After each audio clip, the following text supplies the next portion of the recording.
街には慣れたか、友達できたか、寂しかないか、お金はあるか、今度いつ帰る。城跡から見下ろせば青く細い川、橋のたもとに造り酒屋のレンガ煙突、この街を綿菓子に染め抜いた雪が消えれば、お前がここを出てから初めての春。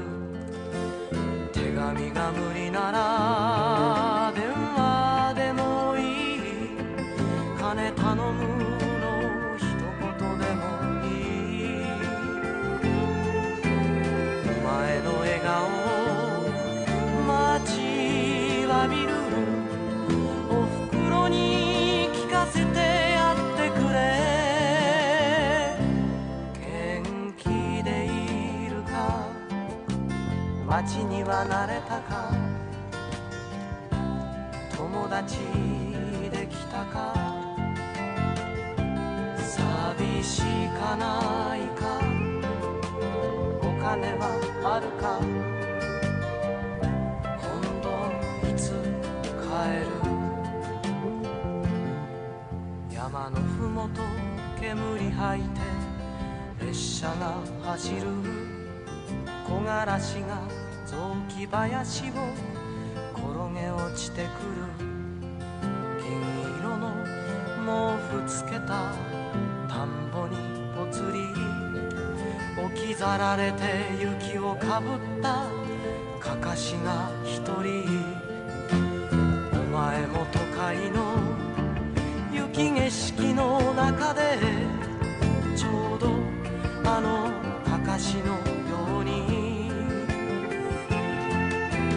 寂しい思い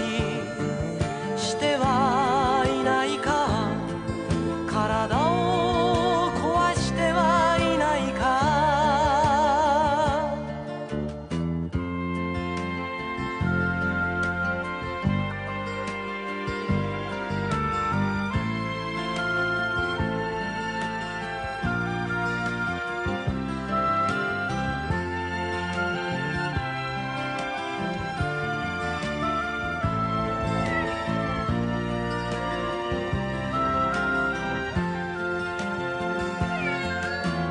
手紙が無理なら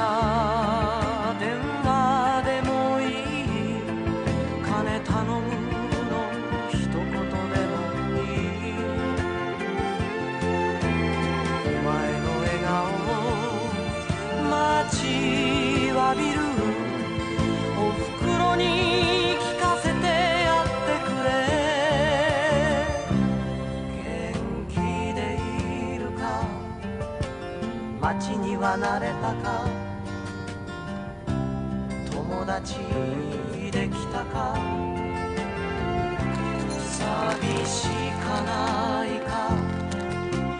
お金はあるか、今度いつ帰る。